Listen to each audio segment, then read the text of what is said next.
माझे नाव, माणूस माझे नाव.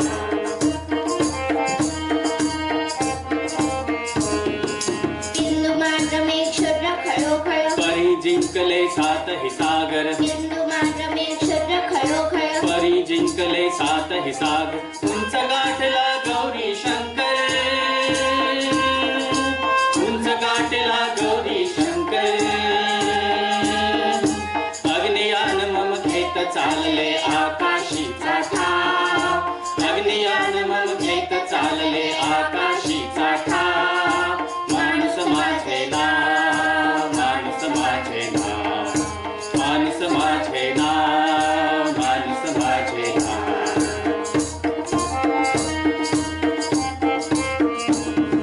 सुखेच माझे मला बोसती, साहसास मग सीमा नसती, सुखेच माझे मला बोसती, साहसास मग सीमा नसती. नवीन क्षितिजय सदा कुणवती, नवीन क्षितिजय सदा कुणवती. दूर दाट निविडात मांडला पुन्हा नवा मी डाव, दूर दाट निविडात मांडला पुन्हा नवा मी डाव. माणूस माझे नाव, माणूस माझे नाव, माणूस माझे नाव, माणूस माझे नाव. दहा दिशांच्या रिंगणात या पुढेच माझी धाव, माझी धाव, माझी धाव.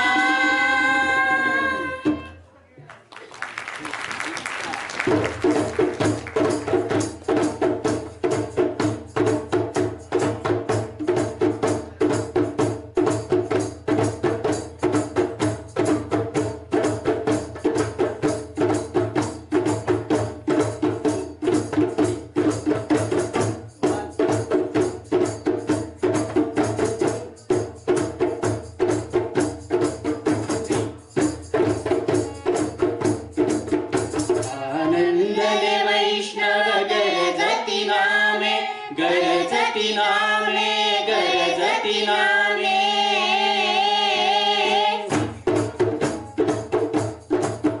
चौदाही भुवने भरली परब्रह्मे,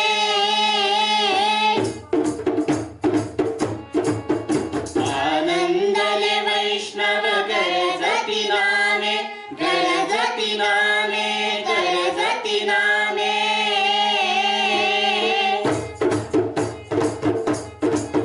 चौदाही भुवने भरली परब्रह्मे,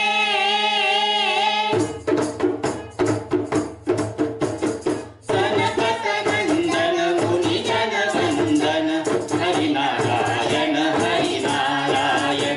सनक सनंदन मुनिजन वंदन, हरिनारायण हरिनारायण. हरो हरि हरि हरि नारायण, हरिनारायण हरिनारायण. हरो Hari Hari Hari Narayan, Harinarayan Harinarayan.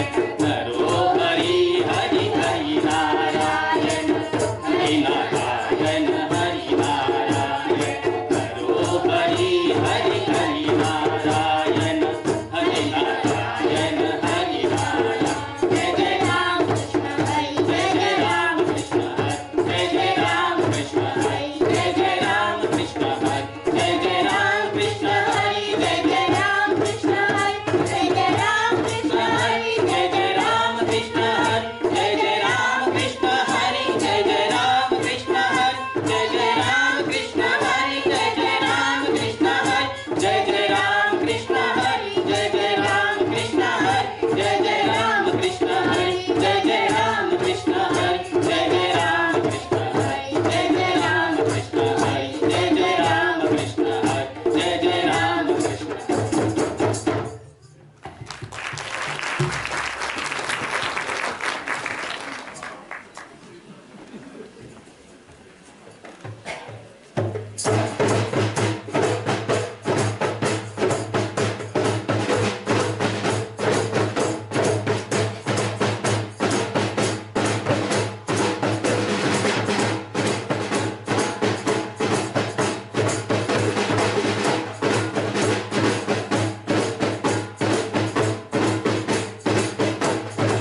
welcome you all to the 6th NBC, and as over the next 3 days we are going to talk about and discuss on the medical and legal aspects of end of life and death and healing and care, it's also time to talk about pain, empathy, connect, and definitely love. And I'm sure these are some of the emotions that did get stirred up right now when we were hearing this brilliant performance by your very talented young friends.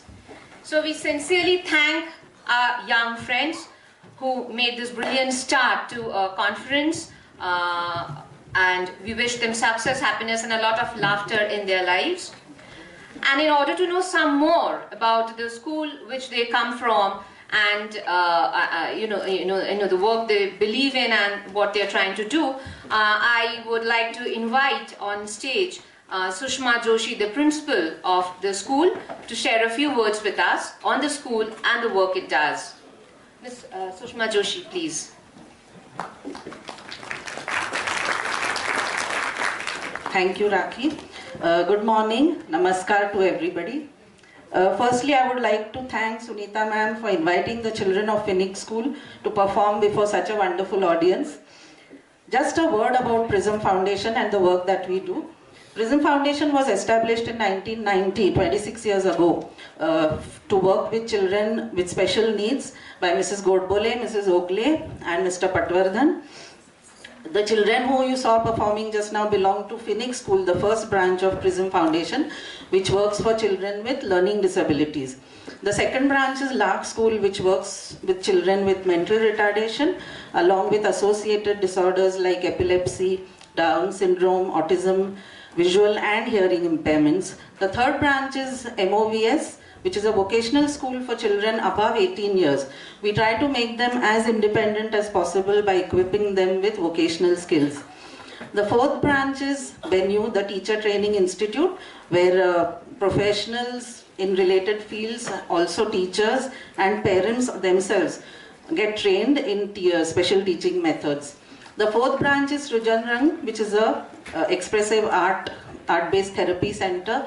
All the children get exposed to various activities, and this helps the child who is withdrawn as well as the child who is maybe aggressive.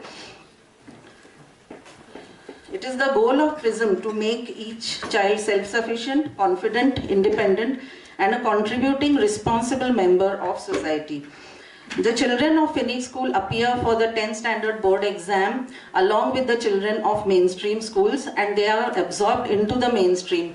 Many of them have gone on to become chartered accountants, lawyers, patholab technicians. They have also done hotel management. So in most fields our children have gone ahead.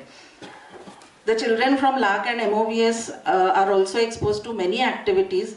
Some of the children have participated in the national and international level in volleyball, cricket and swimming. In the 2013 Asia Pacific Paralympics held in Australia, 4 of our children won bronze medals, 2 of them silver and 2 gold. At PRISM, the child is the focus, and we shall continue to try our best to ensure that each child who comes to us reaches the optimum level of his potential and becomes an integrated part of society. I would once again like to thank Sunita ma'am for giving us this opportunity. It is an honor for our children to perform before this audience. Thank you so much, ma'am. Thank you. Thank you, Joshi ma'am, for your very insightful and inspiring talk. So, and this certainly is the best spirit with which we can now go into the 6th NBC. So, we shall quickly move through some of the slides which pertain to the last 5 NBCs. And the 6th National Bioethics Conference, which is themed Healing and Dying with Dignity, has been more than a year in the making. And so right at the outset, we would wish to profusely thank some of those people who made this possible. I mean, there were definitely several people who worked together, but I would like to take 3 names and call them up on stage and thank them for the hard work, dedication, diligence, and the exemplary sincerity which made this conference. It's bound to be a great success, and we want to really thank them. So, and most of you have been interacting with one or all of them over the past several months. And for some of you who might not be knowing them, it's time to put a face to the names. So I call on stage Dr. Sunita Bandevar, Dr. Hemlata Pisar, and Malvika Kadam. Please.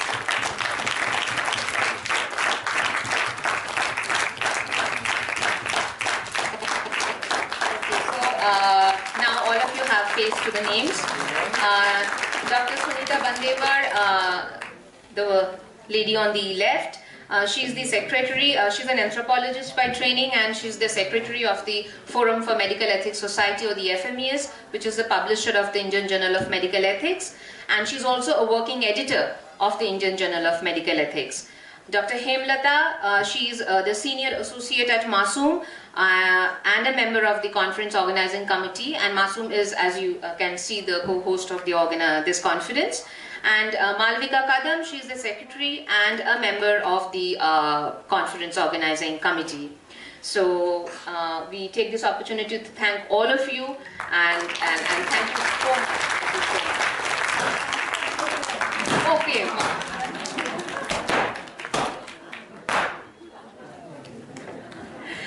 Okay, that's something cool for a bioethics conference to happen. Okay, so did the slides go through? Maybe we can just have the slides which talk about the topics, the themes of the last 5 NBCs.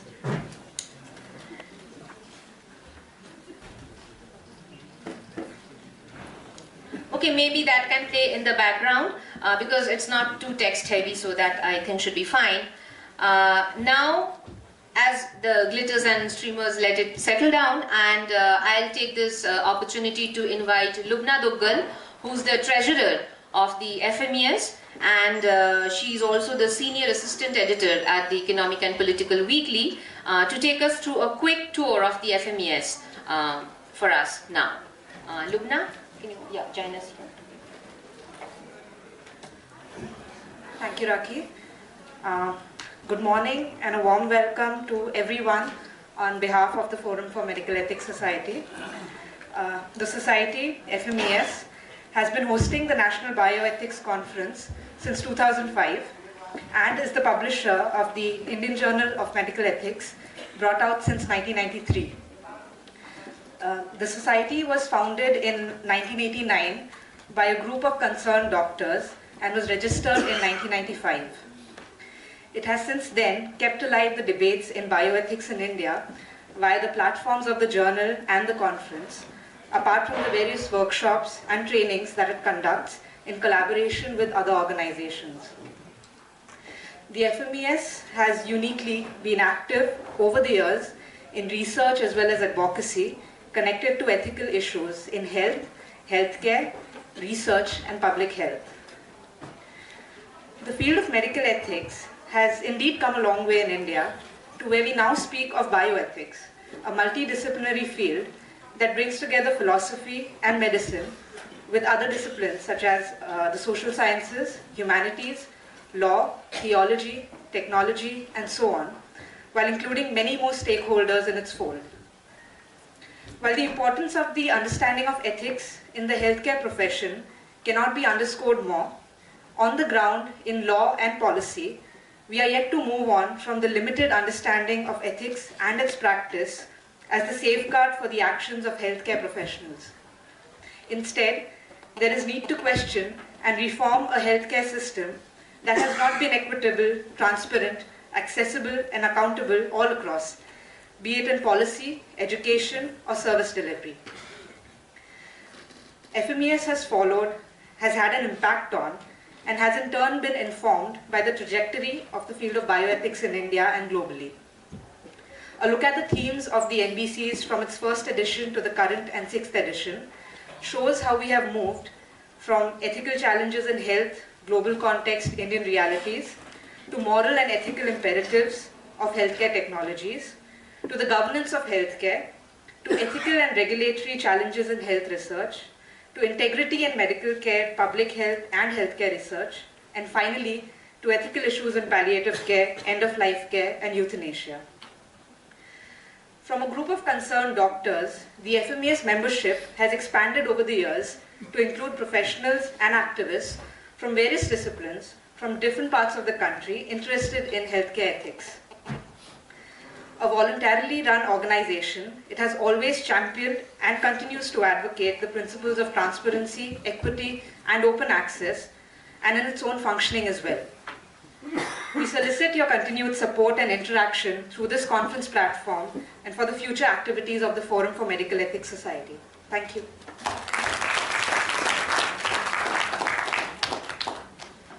Thank you, Lubna, for that very illuminating talk. May I now request Dr. Vijay Prasad Gopichandran, who's working editor of the IJME and who's also assistant professor, Department of Community Medicine, ESIC Medical College and PGI MSR from Chennai, to come up on stage and introduce the Indian Journal of Medical Ethics to us. Vijay, please. Thanks, Rakhi. Vanakkam. It's indeed an honor to introduce the Indian Journal of Medical Ethics. The journey of Indian Journal of Medical Ethics started about 24 years ago when a group of like-minded young doctors came together to basically raise voice against the irregularities in the Maharashtra Medical Council elections. And from there, over 24 years, it started as a small newsletter, gained in popularity, and over 24 years, the growth has been substantial and phenomenal. And today, the journal stands as one of the leading bioethics journals, not just in India and the Indian subcontinent, but globally. Recently, there was an article that IJME carried, written by Canadian bioethicist Mark Wilson, and this raised a lot of attention in the global platform, and this kind of took IJME to the next level. And the reason behind why IJME has been able to sustain for the past 24 years has been the pure commitment to a larger bioethics cause among the IJME team, the FMES team, the readers, the writers, the contributors, and the critics. And this has sustained the journal.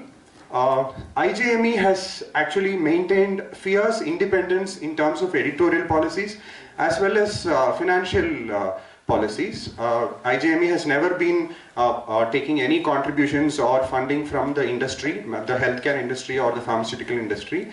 And the IJME is largely run based on volunteerism, based on philanthropic funding, and based on the interest of several donations. The strength of IJME is its excellent editorial policy. We have a very diverse editorial team.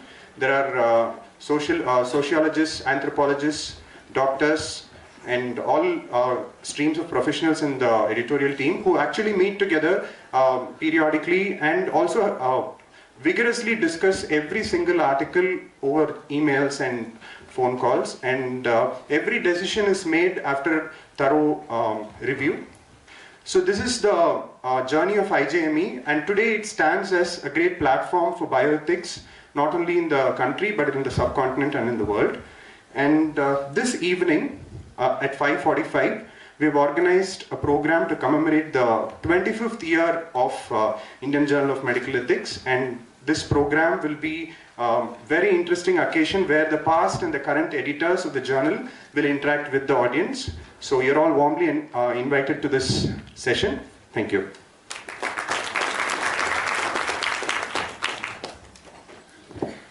Thank you, Vijay, for that very comprehensive overview, and I repeat the invitation to all of you in the evening. Now we would like to have on stage Dr. Hemlata Bissell, who's Senior Associate at Masoom, who would come up and share some words about the organization she's working with and which is a co-host of this conference with us. Dr. Hemlata. Good morning, friends. Just a brief about Masoom's principle, values and work. Masoom, a rural women organization, was founded by Dr. Ramesh Awasthi and Dr. Manisha Gupte You will meet them next 3 days here. It was started on rural women's demand to create a space for themselves and address the issues that affected their lives. It is working with a right-based approach and a feminist perspective for the past 30 years. Masum's principal belief is that people can resolve their own problems collectively with some amount of external support. Thus, it emphasizes on strengthening people's perspective on democracy, equality, secularism, and social justice. The staff and leadership is mostly local, especially rural women from marginalized sections, and the main responsibility of the decision making lies with the rural staff. It primarily works with women, especially marginalized, oppressed, and single women, through multifarious interventions with comprehensive approach to realize women's rights in multiple ways, as women are not homogeneous category and multiple systems of domination, that is caste, class, and patriarchy operates in intersectional manner. It has a strong base of community level work on a wide range of issues, including on health, saving and credits, addressing violence against women, women's political participation, child rights, and youth rights. Masum also creatively engaged in capacity building of other NGOs at the state and national level on health, gender discrimination, right-based approach, and intervention against domestic violence. Masum was also a district nodal agency for community-based monitoring under the National Rural Health Mission program for 7 years. Masum has been working on the community health issues with special focus on women's health concern for over more than 2 decades. It has a group of highly motivated, trained and experienced women health workers in villages.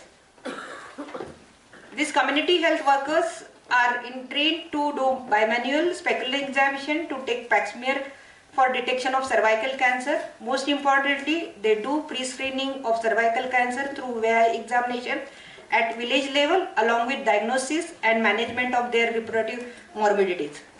They have been trained a feminist perspective to see women's health problem within the socio-cultural and political context. Masum gives emphasis on the creating respect towards women's own body through self-examination. Masum has been actively working on human rights and public healthcare issues with emphasis on women's empowerment to speak out and negotiate their health needs and rights in public domain as well as private. Thank you.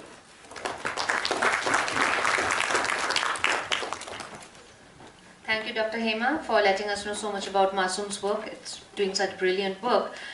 Now I would invite on stage Sarojini N, who's the Executive Director at Sama Resource Group for Women and Health, New Delhi, and Dr. Sanjay Nagrar, who's the Chair, FMES, and a leading transplant surgeon in India, on stage. And trust me, they have some very good news to share with us.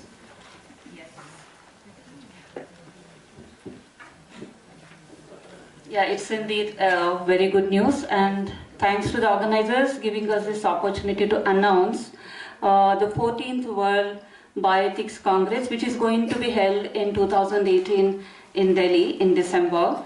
And we, the co-organizers, Forum for Medical Ethics Society and Sama Resource Group of for Women and Health, are happy to announce this at this platform.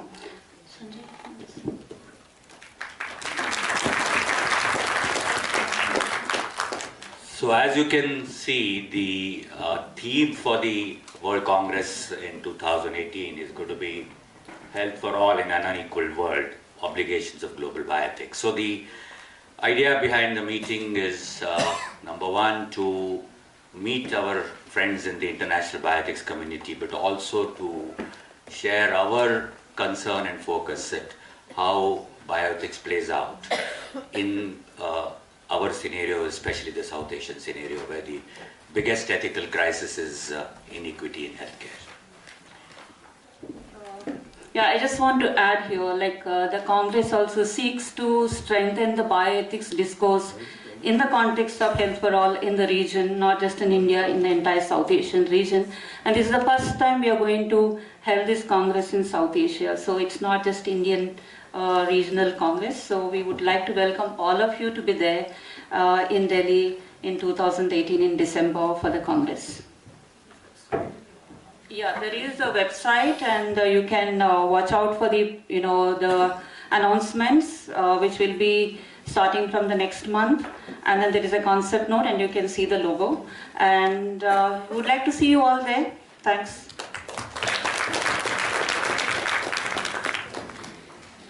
I don't know if this last line is visible, but there's a website. Yeah. IIP2018.org. So please do keep visiting that site. And I think perhaps this is the first time that during one NBC we already have the dates for the next one so early. Before even we have started the 6th, we have the dates for the next one, and which is going to be alongside the 14th WCB. So I hope to see you all there. So now, after a very great start to this conference, and continuing on this note of excitement, we now enter the next segment of today's morning session, where three stalwarts in their respective fields, through exemplars of ethical, humane and sensitive practice, medical practice, shall now be felicitated on this platform, which is humbled by their presence. To chair this session, I call upon stage Dr. Sanjay Nagral, who's also the chair of the FMES, and our respected guest of honor, Dr. Sunil Pandya, who's editor emeritus of the Indian Journal of Medical Ethics, to start the felicitation ceremony. Dr. Nagral and Dr. Pandya, please.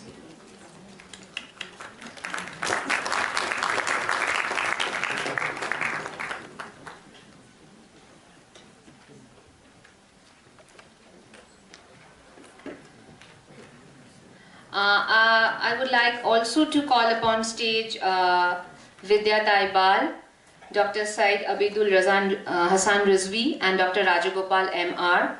I request them to kindly come on stage and take a seat. Pandya, who will be chairing the session, and the guest of honor respectively, and Vidya Taibal, Dr. Rizvi and Dr. Rajagopal. And we are also expecting Professor Dr. Soumya Swaminathan, who's the Director General of the Indian Council of Medical Research, to join us on the stage shortly. She's on her way, I have been told. So as soon as she comes in, she'll join us here.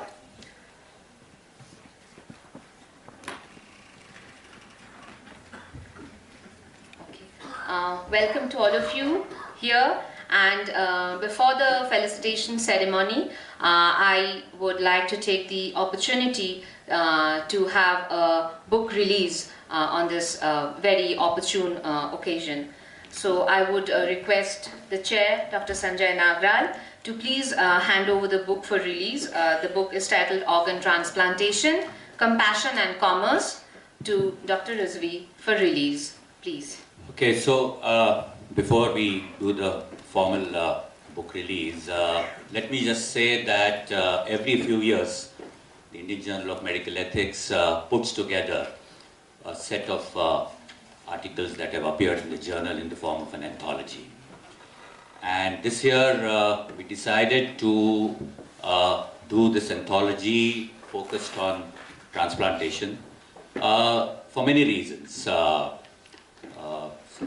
don't have to tell this audience that transplantation is very much in the air for both good and bad reasons. And over the years, the IJME has been consistently publishing a very wide array of articles on ethical aspects of transplantation. And in the South Asian context, it's a particularly complex and sharp debate. And we could think of no better person to launch this book than Professor Rizvi. Of course, I shall be talking about him and his work. But I can't resist the temptation of saying that if there is a single individual in South Asia who has fought valiantly to oppose commerce in organ transplantation, it is Dr. Rizvi. So we are extremely happy that he is going to be releasing this book. So it's a small, informal ceremony. We just want you to open that to release the book. Thank you.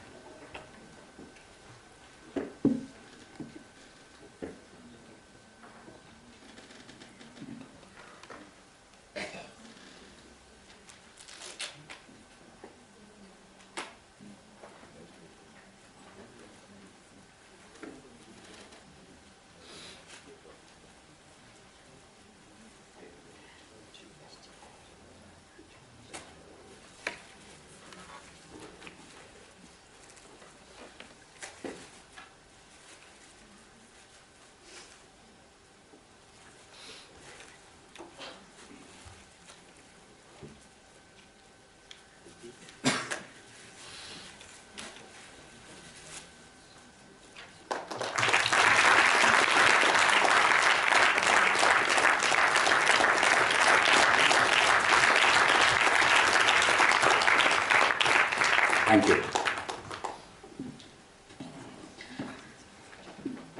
I cannot write. Cannot read much. I am plumber. But I have been given great honor to present this book to you. I hope you will enjoy it, and I am sure that the book will continue in its series, because I have got full faith in the writers, especially in Sanjay Nanglal. Thank you, sir. Thank you so much, Dr. Rizvi.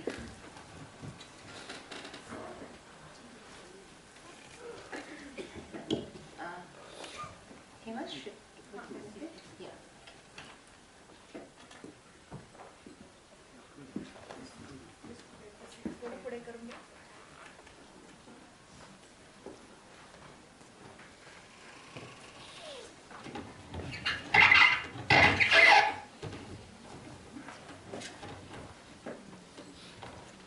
So, Rakhi, you're getting on with the felicitation. Yes, yes.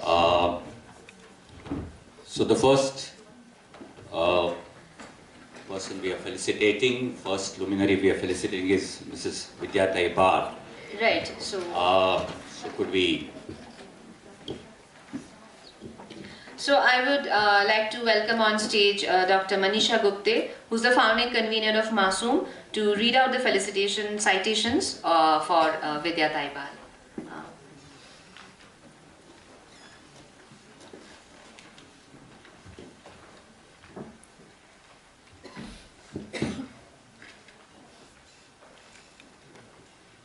Good morning, Jai Bhim, Assalamu alaikum.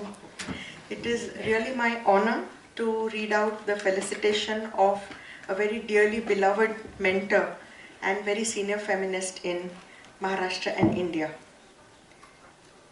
Our birth is not in our hands, but we should at least be able to die according to our wish, and that death should be free of pain, says Vidya Bal, known as Vidya Tai, to one and all. Vidya Bal, who just celebrated her 80th birthday yesterday,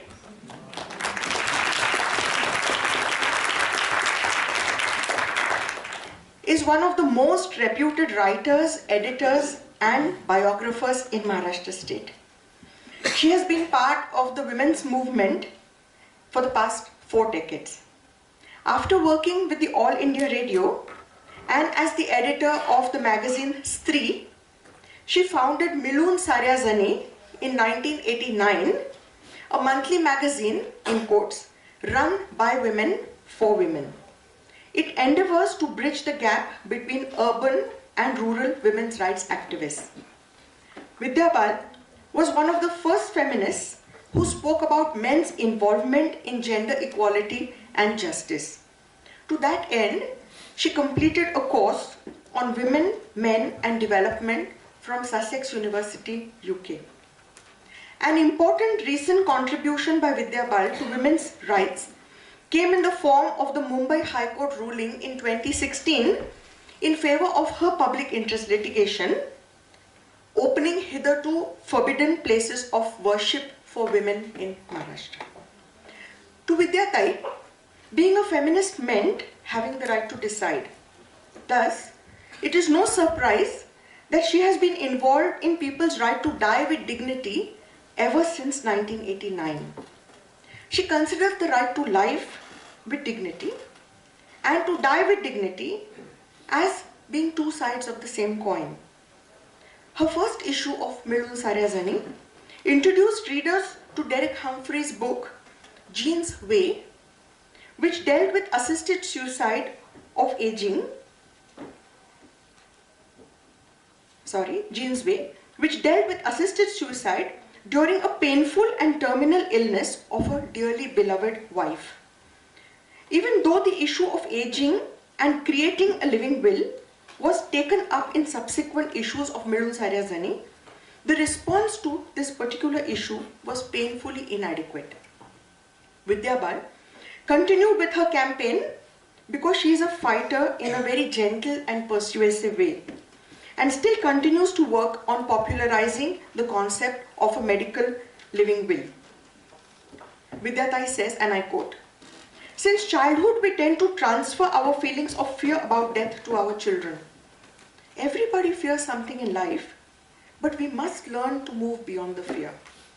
End of quote. Aware that legal and cultural hurdles exist in the implementation of a person's desire to die, after having lived a fulfilling life or when undergoing a terminal illness, Vidyatai urges the health and legal systems to make painless and effortless means accessible and to help people with a guaranteed death of their choice and to abide by a person's wish to refuse painful treatment for incurable illnesses. The 6th National Bioethics Conference applauds Vidya Bal for unrelenting effort to make rights accessible to people in life and at the time of death, and felicitates her for her lifelong commitment to issues of social justice. I now request Dr. Sunil Pandya to hand over the plaque to Vidyatai.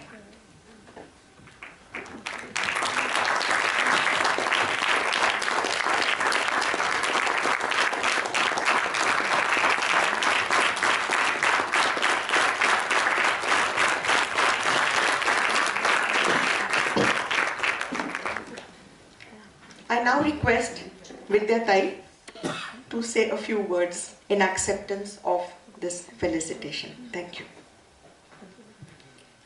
Good morning.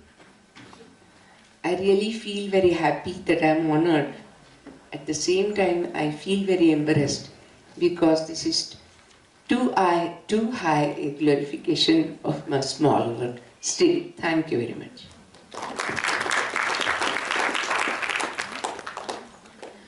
Thank you, Vidyatai Bal, Dr. Sunil Pandya and Dr. Manisha. And here's to welcome the Editor-in-Chief of India's only bioethics journal, Dr. Amar Jesani, on stage for the next set of felicitation. And I would request Dr. Nagra to please read the felicitation citations for Dr. Rizvi.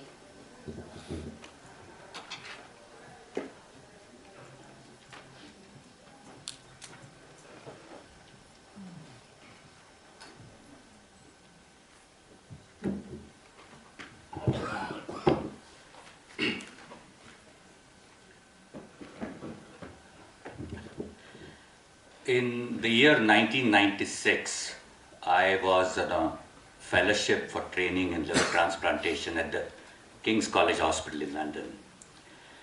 And in that unit, which was the largest unit in Europe at that time, surgeons from a wide range of countries would visit for observation and training. 6 months after I was there, a diminutive surgeon from Karachi, who looked quite senior in age at that time also, and seemed almost like nearing retirement, came to the unit to spend a month. When he came there,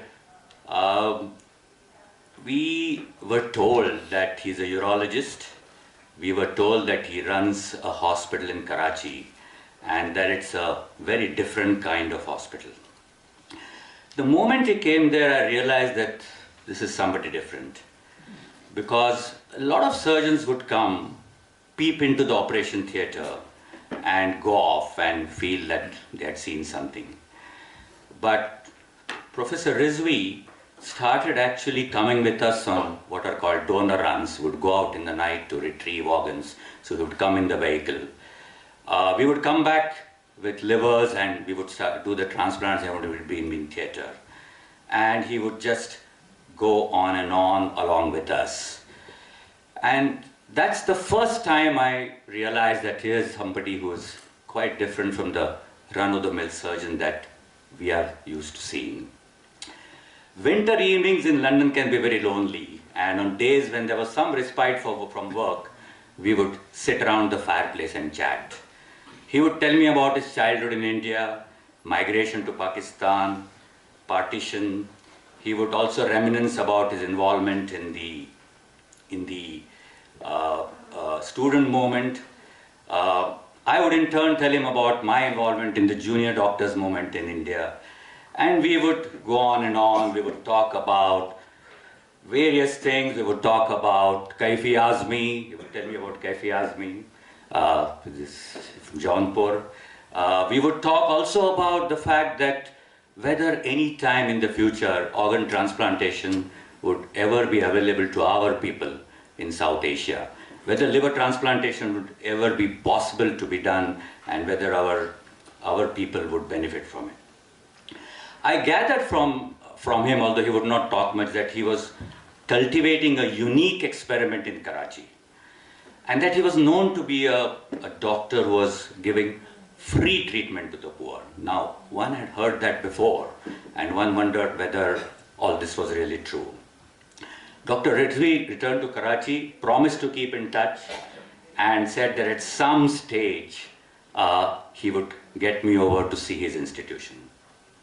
In 1998, I heard that he won the Magsaysay Award, and I heard that they had expanded, they had started doing liver transplantation. In the year 1996, I got an invite from him to visit Karachi, and I was told by a lot of people that going to Pakistan, your passport is going to be stamped with a Pakistani visa, are you crazy? I said, I want to go, I want to see the country, I want to see Professor Rizvi and his work. And the theme of the conference was Free with Dignity. When I went to the embassy in Delhi, I went to the embassy, the visa officer, and he said, why are you going to Karachi? You go to Rizvi Saab. He said, please sit down, have this cup of tea. He gave me a CD with Sufi music and handed over the visa to me. When I reached Karachi, I asked, where is Professor Rizvi? Where is his office? It's a big building. And my escort told me he has no office. They said that he doesn't believe in having an office. He's just around. You'll find him somewhere. And so I found him. And the moment I met him, he said, welcome, and we have organized vegetarian food for you. So this was 95. He remembered that, I don't know what it is, but he remembered that I am a vegetarian. So that's memory for you. And when I left Karachi, I said, thank you for your hospitality. I wish at some stage we are able to reciprocate it. Now, Dr. Rizvi, your standards are very high. All those who have come to Karachi know your standards are very high. And I don't know whether we can match those standards, but we shall try. Professor Adibul Hasan Rizvi was born in a village called Kalanpur near Jaunpur in UP. He says that he grew up in a community where the rich and poor lived together and poverty was not stigmatized. In his student days, he was involved with the student movement. In Karachi, he passed in 1961 from the Tower Medical College, traveled to England for training in surgery, and spent 9 years there. And then returned to Karachi to establish urology in the country. The unit started in 1972 as an 8-bed ward in the civil hospital at Karachi. In 1986, it was named the Department of Urology and Transplantation. And in 92, the Sindh Provincial Assembly granted it status of an autonomous institute and was called what it is called now and famously known as the Sindh Institute of Urology and Transplantation, or SIUT. It's now 750 bedded, treats 200,000 outpatients and 40,000 inpatients every year, has 40 dialysis machines. Now these are old figures, so they may have expanded. 200,000 sessions of dialysis every year, comprehensive services in 15 specialties, a staff of 1,400, 800 doctors, 10 postgraduate courses, performed already 6,000 kidney transplants, certainly a record for South Asia, and runs 9 satellite centers in Pakistan. But it is not these stupendous numbers that makes SIUT distinctive, not at all.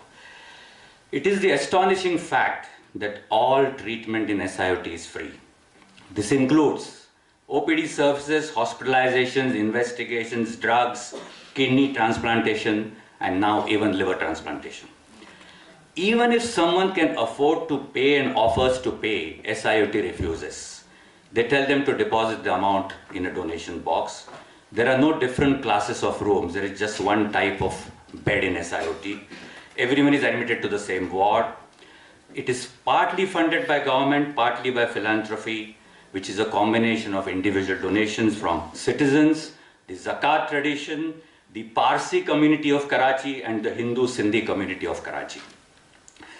SIOT has championed the cause of deceased donation in Pakistan, performed the first deceased donor kidney and liver transplants. Professor Rizvi was responsible for getting the Pakistani parliament to pass the organ transplant bill after a protracted, long, bitter battle with two sections of society. One is colleagues in the medical profession who were involved in commercial organ trading, and secondly, many religious leaders, fundamentalist leaders, who opposed the idea of deceased donation. SIOT is one of the few centers, or perhaps the only center in South Asia, which in its own campus established very early on a center for bioethics and culture as an intrinsic part.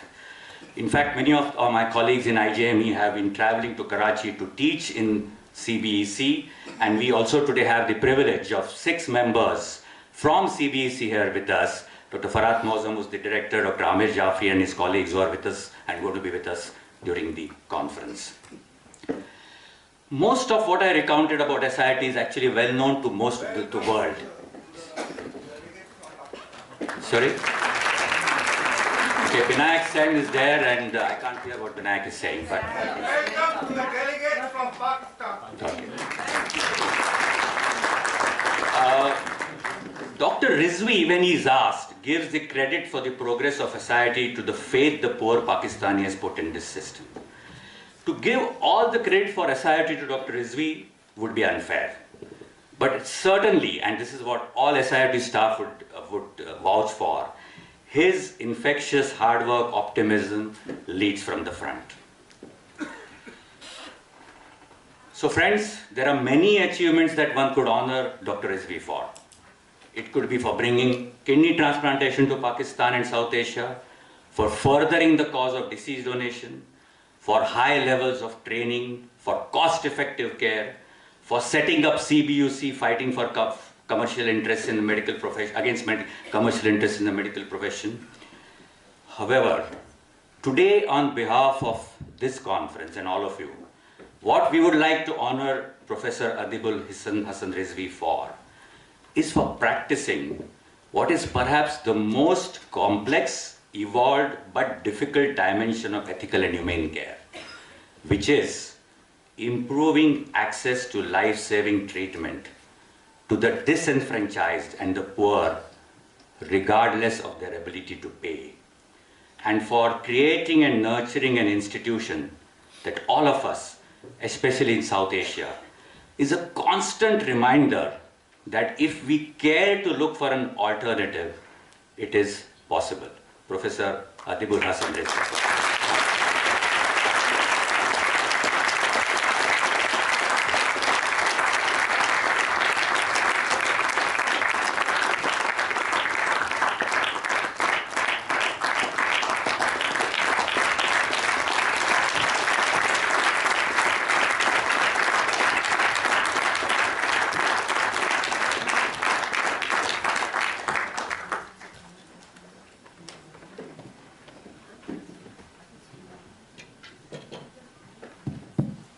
Thank you, Sanjay.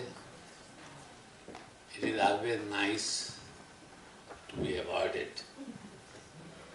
But the award which is coming from your brother, from the award which is coming from the people who are just like you, a award which is coming from a country, part of which you are yourself, it is much more precious.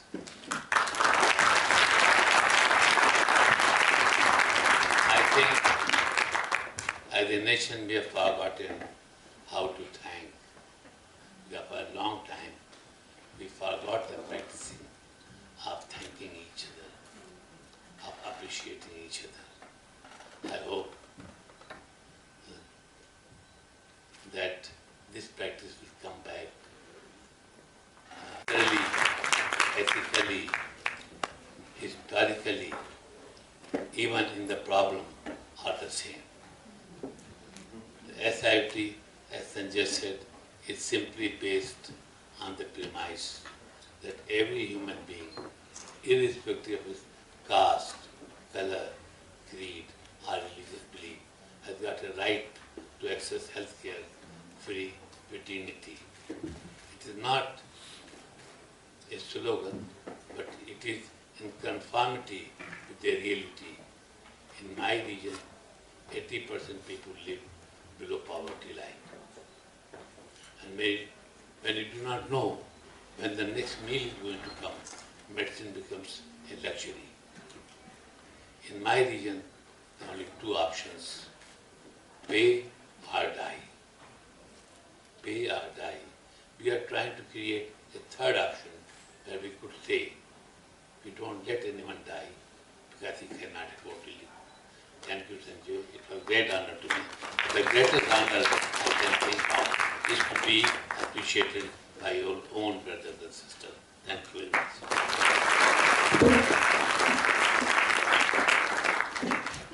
Thank you so much, Dr. Rizvi. Thank you, Dr. Amar and Dr. Sanjay. Now, I would like to request Lenny Chaudhary, who's Managing Committee Member of the FMES and Vice President Narottam Seksaria Foundation, Mumbai, to please join us on stage and read out the felicitation citation for Dr. Rajagopal. I also would invite Dr. Ramesh Avasthi, who's the founding trustee of Masoom, to come up on stage, please. Thank you, Rakhi. Well, it's indeed an honor and privilege for me to read out the felicitation citation for Dr. Rajagopal, who's been a source of inspiration not only for me, but for many others in this auditorium. Thank you for this opportunity. Well, as a young medical student, the plight of seeing his neighbors die in pain due to cancer motivated him to change his helplessness into his mission and made him the most respected stalwart of palliative care in India, Dr. M.R. Rajagopal.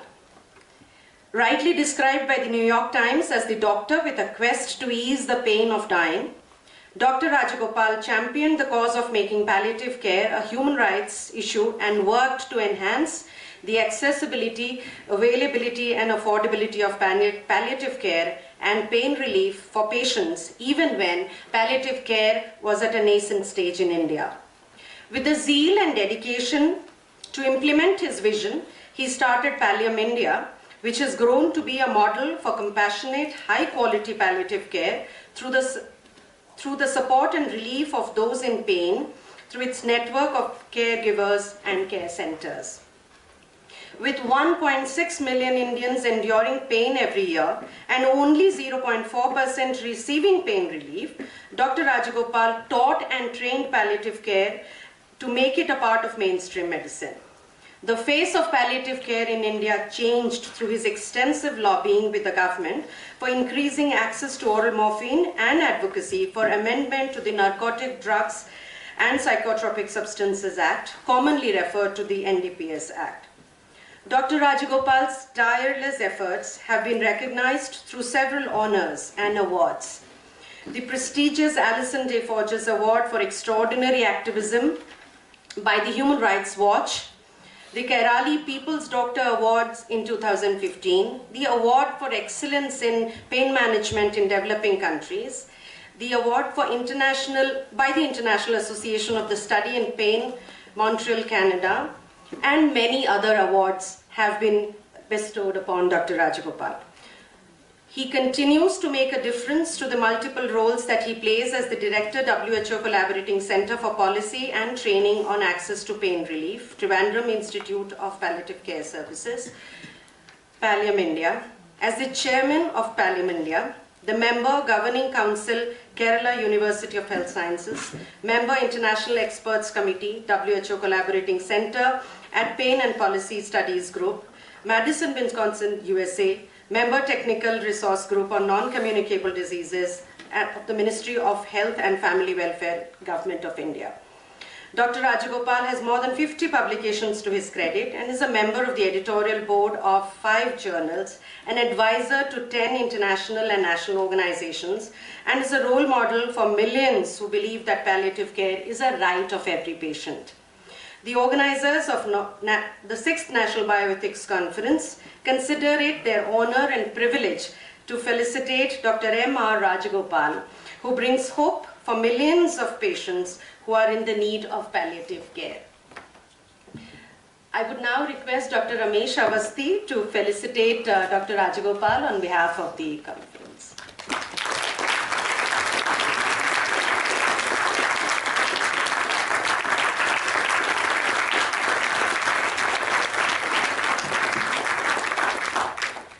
Now I would request Dr. Rajagopal to say a few words. Thank you, of course, Lenny and FMES for this enormous privilege, especially to sit on the same podium with people like this and to be in front of all of you to receive this huge honor. The palliative care community in India have been struggling for at least a quarter of a century. Last year, the Indian Society of Critical Care Medicine and Indian Association of Palliative Care came together to make care a little more accessible for the dying person and dying to become less painful. Am I actually showing this? I was given 12 minutes to talk to you about what we need to do together, because this year FMES took up this issue, and I do see it as a very powerful force which will take the whole movement forward and add strength to this coalition between Indian Association of Palliative Care and the Indian Society of Critical Care Medicine also. To all my doctors here and one of you who might be treating me tomorrow, I am only asking what was available to her. She lived in a poor home. My degrees and no honor will be valuable anymore to me at that time, but that touch from a doctor will be precious.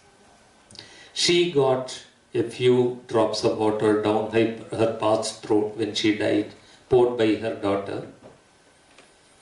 I wish you all that privilege, but it's unfortunate that today we will have to fight the medical system for that simple privilege, because we are likely to be incarcerated in intensive care unit.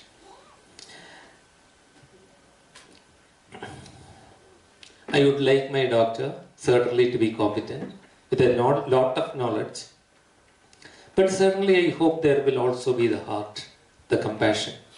This, I'm not sure that I have a right to claim, because at least till the age of 40 years, I look back on myself and see that I was all heart.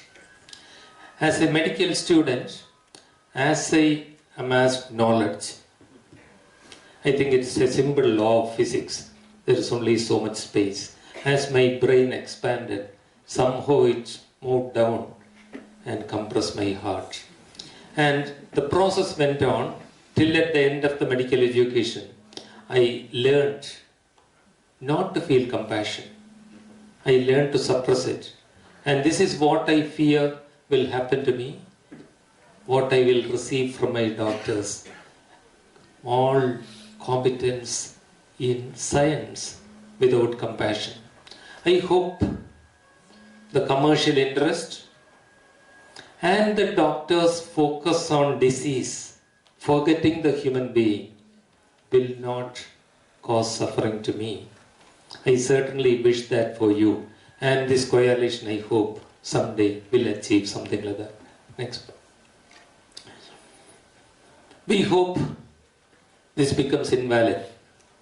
Alain Einthoven said, increasing medical inputs at some point will become more counterproductive and cause more harm than good. Are we at this point already? Or could it be even worse? Ivan said, the medical establishment has become a major threat to health. And today we have to advocate advanced directives and fight for it to be valid to protect ourselves from the medical system which we are a part of. What paradox. I do not ask for a lot, I think. I am not asking for miracles. I don't want perfection from you, my doctors, my nurses, or the volunteers or medical social workers. I certainly demand that you be honest to me and don't use truth like a bombshell. Give it to me with some compassion. And I demand respect, not for my degrees, but the respect that any human being owes to every other human being, even when I am unable to demand it with my voice, because I will not have my voice at that time. Is it too much to expect? Is it too much to ask for something that our country has called an essential medicine to be made available to me for pain relief at that time? Is it too much? In this democratic country, you all have created that. You call it an essential medicine. And you may plan to decide to refuse it to me because of your misunderstandings. I will not have a voice at that time. My voice even today is too weak, and all the palliative care fraternity in the country is demanding that. Still, the voice is too weak. Thank you for joining in the movement. And that's something that we need to achieve. And I hope we will not create a new caste system based on diseases. None of you will think of discriminating to the patient in the name of a religion or a caste or creed, but in the name of a diagnosis. Why should I be lucky enough to have cancer if I am to get some pain treatment or any element of palliative care? Palliative care should be available for anybody with health-related suffering. In the West, the paraplegics may not need palliative care. They have created a definition which may not be inclusive because there is a parallel system caring for them. Do children with cerebral palsy reach your palliative care unit? If they do not, who is caring for them? And if we are not inclusive enough, what will happen to them? Would you walk away from a child with 50% burns, screaming in pain, because it is not chronic? In yesterday's discussion, the word chronic came up several times. Why does it have to be chronic? Suffering is suffering. I know that it is not easy. Let us pick one low-hanging fruit.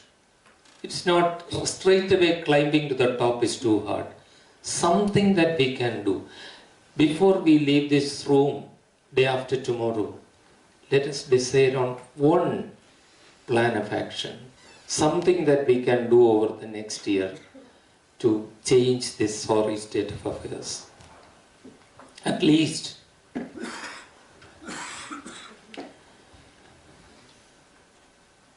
I know they will.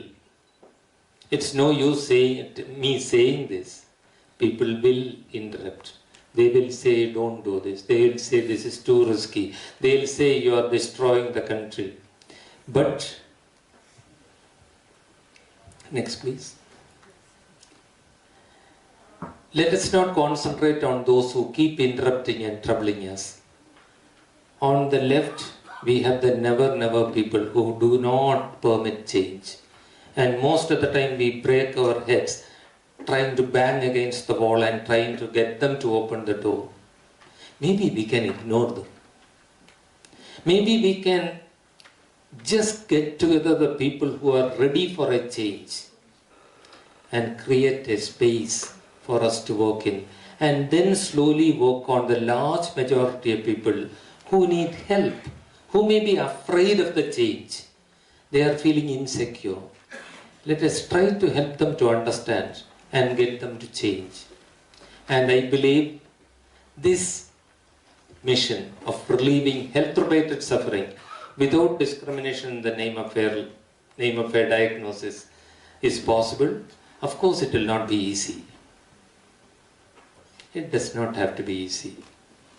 Listen, all the easy things in the world have already been done by somebody else. The last thing was the demonetization. That also is done. In 2017, only difficult things are left behind. We will have to start somewhere.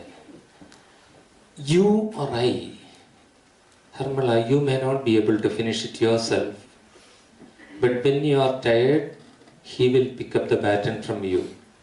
Sridevi will pick up the baton from me. There will be people walking the way. It does not have to be easy. Let us make a beginning with a plan of action for the next year. Thank you very much for this honor and for this opportunity.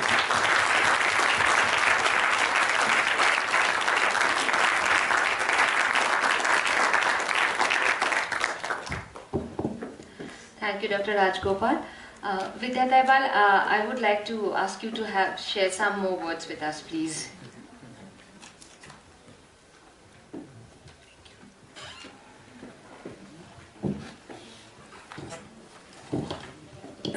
नमस्कार.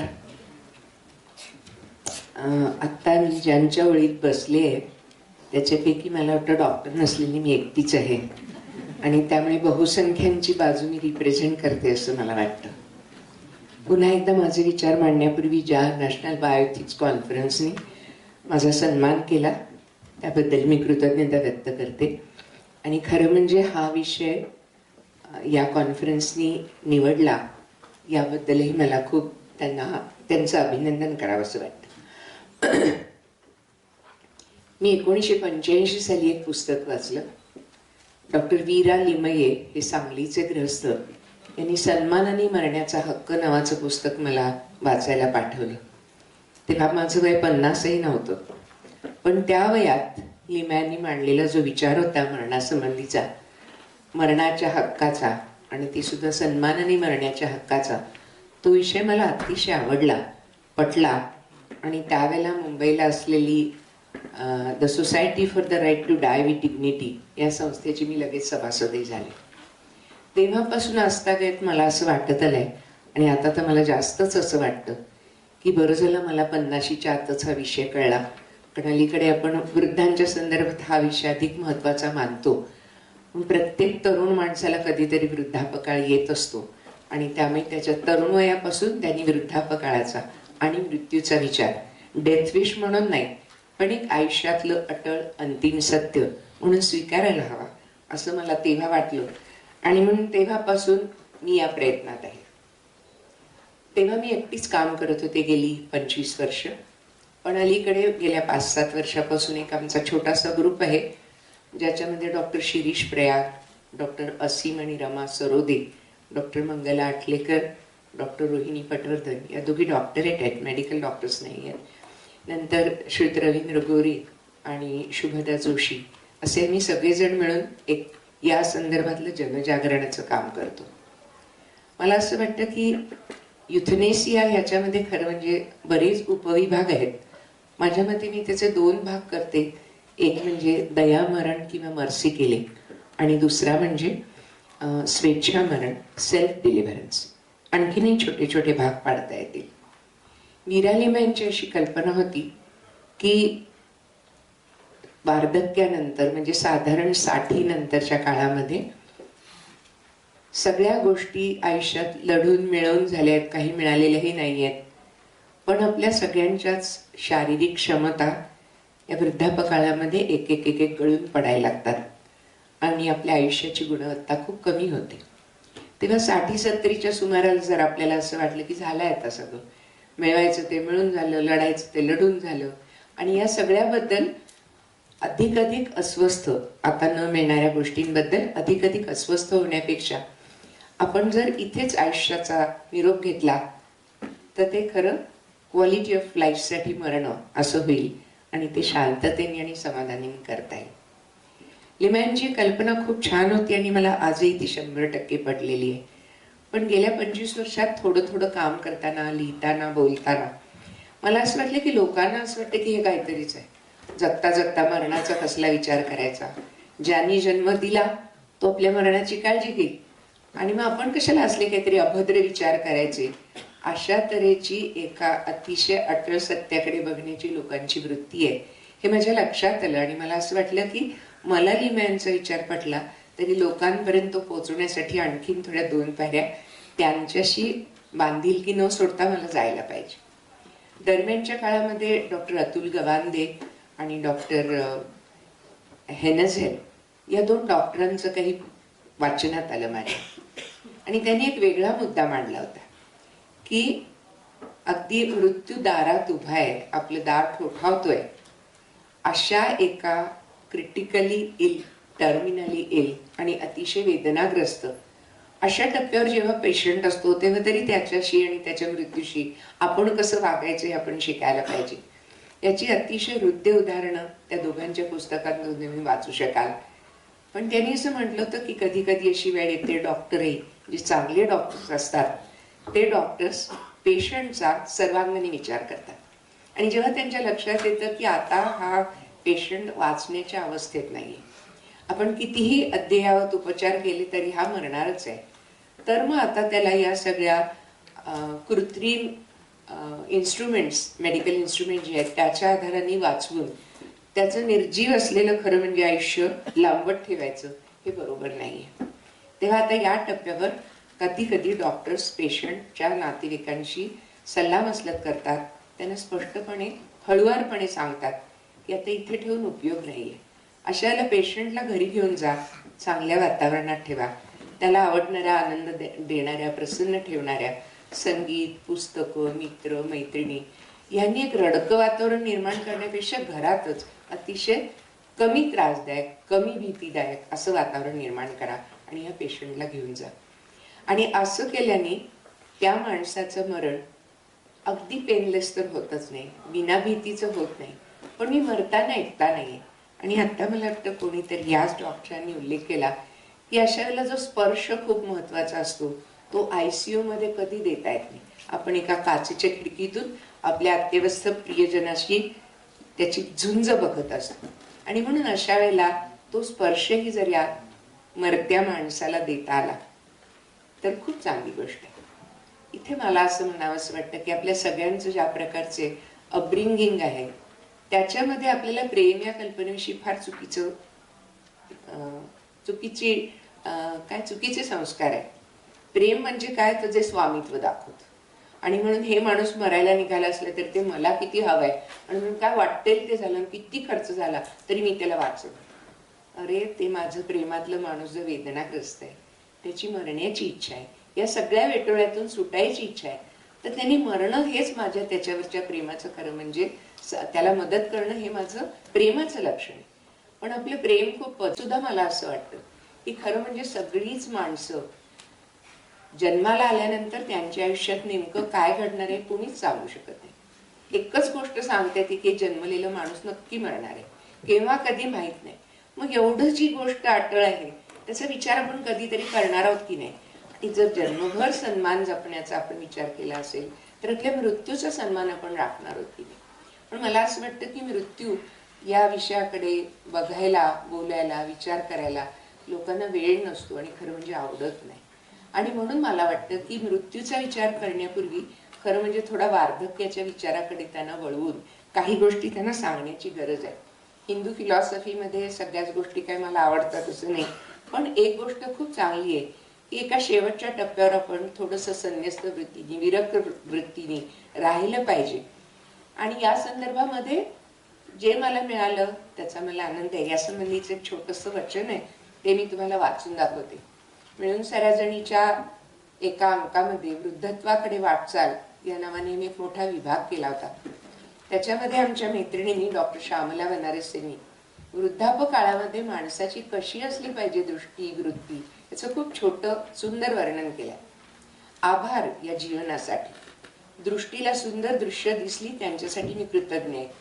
दृष्टीला दारुण दृश्य दिसली त्यांनी मला करुणेचा अनुभव दिला, त्यासाठी मी कृतज्ञ आहे. पंचेंद्रियांना सुखद अनुभव मिळाले, मी समृद्ध झाले, त्यासाठी मी कृतज्ञ आहे. दुःखद अनुभवांनी माझी जाण खोल केली, मला कृतीसाठी प्रेरणा दिली, त्यासाठी मी कृतज्ञ आहे. जे मिळालं त्यासाठी आभार, जे समजलं त्यासाठी आभार. ज्ञानाने मला आधार दिला, अज्ञानाने मला नम्रता दिली. जे मिळालं नाही त्याची आस सोडून देण्याचा मी यथाशक्ती प्रयत्न केला. जे मिळालं त्याच्याशी लगडण्याचा हव्यासही सोडण्याचा प्रयत्न केला. या प्रयत्नासाठी बळ मिळालं, या प्रयत्नातून समाधान मिळालं, त्यासाठी आभार मानून घेते. मी शांतपणे निरोप घेते, मला शांतपणे निरोप द्या. अशा प्रकारची वृत्ती जर वृद्धापकाळामध्ये आपण हळूहळू विकसित केली तर मरणाचा स्वीकार करणं आपल्याला सोपं जातं. आणि म्हणून या संदर्भातला अलीकडे आमच्या गटाच्या मार्फत जनजागरणाचा जो विचार आहे तो आम्ही लिव्हिंग विल याच्या संदर्भात माहिती देण्याचा करतोय. मला माहिती आहे की आता युथनेशियाच्या संदर्भामध्ये राष्ट्र पातळीवर एक कायद्याचा मसुदा अरुणा शानबागच्या मृत्यूच्या निमित्ताने पुढलेल्या कायद्याचा मसुदा आहे, ज्याच्या संबंधी अनेक शंका, सूचना, प्रश्न लोकांनी धाडावेत असं एक अपील केलं होतं. तिची खूप डिगभर रास तिथे पोचली आहे, पण याचं महत्त्व कुणाला किती वाटेल माहीत नाही आहे.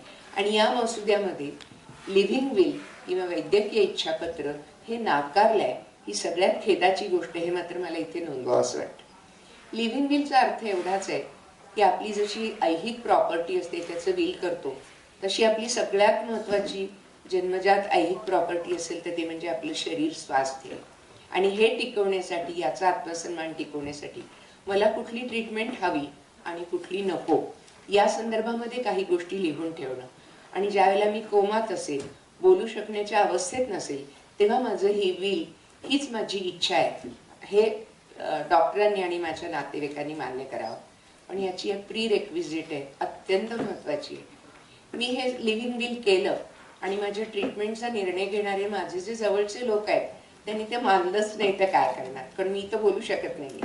अशा वेळेला एखादे डॉक्टर आपल्या जवळचे आणि आपल्या ट्रीटमेंटचा निर्णय घेणारे आपले नातेवाईक यांना या बाबतीत कन्व्हिन्स केलं तरच लिव्हिंग विलचा उपयोग आहे. पण ते आजही लिगलाइज नाही आहे. पण डॉक्टरांची संमती, डॉक्टरांचा सल्ला आणि आपल्या ट्रीटमेंटचा निर्णय घेणारे आपले जवळचे आप्त यांच्या सहमतीने या गोष्टी घडू शकतात. आणि कायदा नसला तरी सुद्धा आपण आपल्या इच्छेप्रमाणे सन्मानाने मरू शकतो. या प्रकारचं जनजागरण करण्याचा आमचा प्रयत्न आहे. ते लिगलाइज होईल तर फार, लिव्हिंग विल जर लिगलाइज झालं तर फारच चांगली गोष्ट आहे. मला असं वाटतं माणूस हा जर जन्मभर सन्मानाने मरण्याचा प्रयत्न, सन्मानाने जगण्याचा प्रयत्न करत असेल तर सन्मानाने मरण्याचा विचार करणं हेच त्याच्या मनुष्यपणाचं लक्षण आहे. धन्यवाद.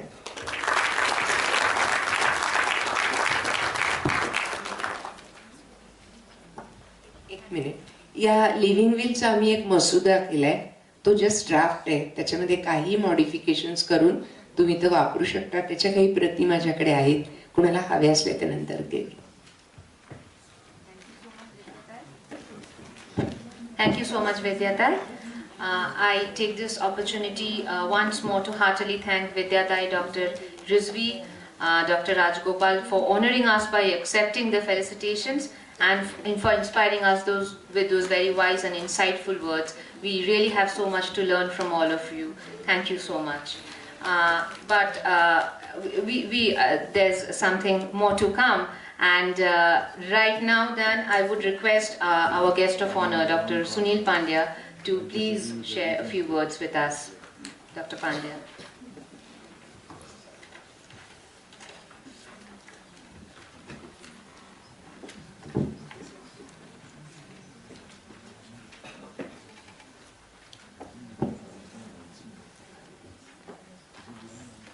As I have listened to the proceedings over the past hour and more, I have mixed emotions. First of all, I'm exhilarated. I'm exhilarated at the fact that this subcontinent, which has often been castigated as being backward, is actually very far forward.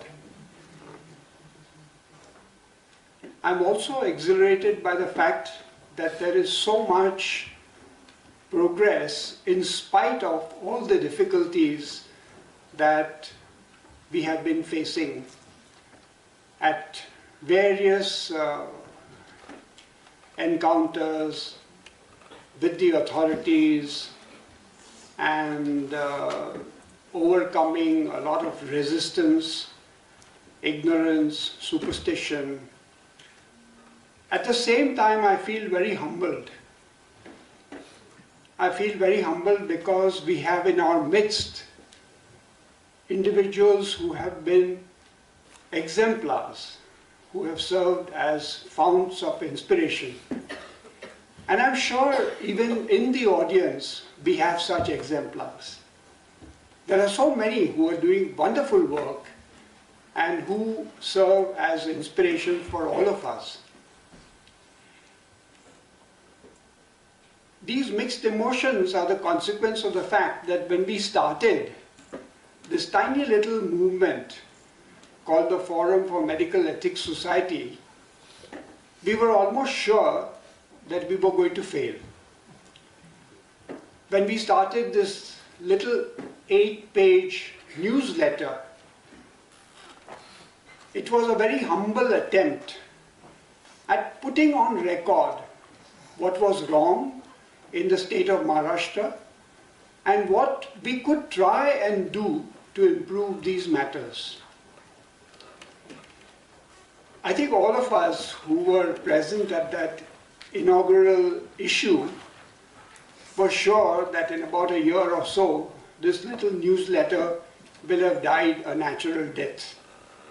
And that was because the prevailing attitude then, and unfortunately even today amongst many members of the health professions, was against any discussion on ethical practices. It was a negative subject, a subject of negative importance. Nobody wanted to discuss that. And that we have been able to survive, and more than survive, that we have been able to reach this pinnacle where we are going to host the World Biomedical Ethics meeting in 2018 is something which was undreamt of by us at that time. And so I'm very humbled that we have been able to reach these heights. The individuals whom we have on the dais have proven to us that there are no barriers to excellence. That if you have a will, you will achieve. There will be difficulties, there will be a lot of struggle, there will be times when you fail, but eventually, given the integrity of your own self and of all those around you, and given hard work and given persistence, you will succeed. Perhaps not to the extent that you wish, but in large measure. And I think that is very, very encouraging. Thank you.